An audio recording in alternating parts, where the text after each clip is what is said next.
Hello. కానమూకు కథావచనం మోహనవచనం పరిజ్ఞాన హితబాండం నిత్య చదువరి శ్రోతలకు ఆహ్వానం నమస్కారం.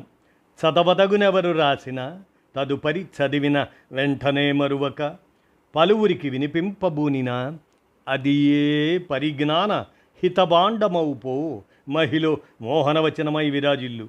పరిజ్ఞాన హితబాండం లక్ష్యం ప్రతివారీ సమాచార హక్కు, తెలుసుకునే హక్కు సైతం జీవించే హక్కుతో సమానం.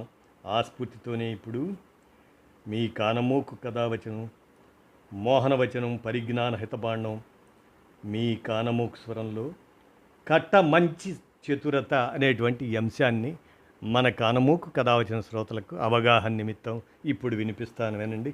కట్ట మంచి చతురత. ఇక వినండి.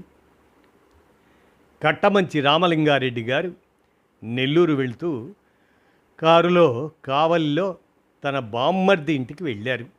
ఆ ఇంటి ముందు కుక్కలు ఉన్నాయి, జాగ్రత్త అని బోర్డు ఉంది. ఇంటికి తాళం వేసి ఉంది. కారు దిగి ఆయన పక్కింటి ఆయనతో, ఈ ఇంట్లో ఉన్నవాళ్ళు కుక్కలకు అద్దెకిచ్చారా లేదా ఇల్లు కుక్కలకు అమ్మేశారా అని అడిగి వాళ్ళు తిరిగి జవాబు చెప్పే లోపలే వెనుదిరిగి వెళ్ళిపోయారట. ఇలా ఆయన చతురత, భావచతురత. ఆయన ప్రేమ విఫలమైంది, ఆయన పెళ్లి చేసుకోలేదు. వివాహం గురించి మాట్లాడుతూ ఆయన పెళ్ళి ఒక పంజరం, ఆ పంజరం బయట ఉండేవారు లోపలికి వెళ్దాం అని ప్రయత్నిస్తారు. ఇక లోపల ఆ పంజరం లోపల ఉన్నవారు బయటికి రావాలని ప్రయత్నిస్తుంటారు. అందుకే నేను లోపలికి వెళ్ళడం ఎందుకు, రావడానికి ప్రయత్నం చేయటం ఎందుకు అని పెళ్లి చేసుకోలేదు అని అన్నారు కట్టమంచి రామలింగారెడ్డి గారు. అలానే ఆయన ఆంధ్ర యూనివర్సిటీ వైస్ ఛాన్సలర్గా ఉన్నప్పుడు విద్యార్థుల మధ్య ఏదో చిన్న గొడవ వచ్చిందంట. వాళ్ళు కొట్టుకున్నారు ఒకళ్ళకొకళ్ళు. దూరం నుంచి చూశారు ఆయన. వాళ్ళని పిలిచి, ఎవరిని, ముఖ్యంగా వార్డెన్లను పిలిచి వాళ్ళ సామాన్లన్నీ బయట విసిరేసి తాళాలు వేసేయండి అన్నారు. అంత పని చేశారు ఆ వార్డెన్లు. ఇంతలో విద్యార్థులందరూ చేతులు కట్టుకొని తల వంచుకొని ఆఫీసు ముందు నిలబడ్డారు.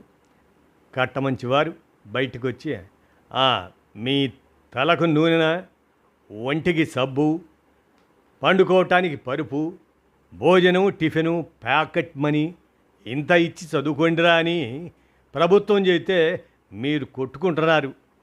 మీ ఊరు వెళ్ళి పశువులు కాసుకోండి అన్నారంట. ఆ విద్యార్థులు అందరూ ఒకసారి, ఇంకెప్పుడు ఇలా జరగదు సార్, క్షమించండి, కావాలంటే రాతపూర్వకంగా రాసి ఇస్తామన్నారు.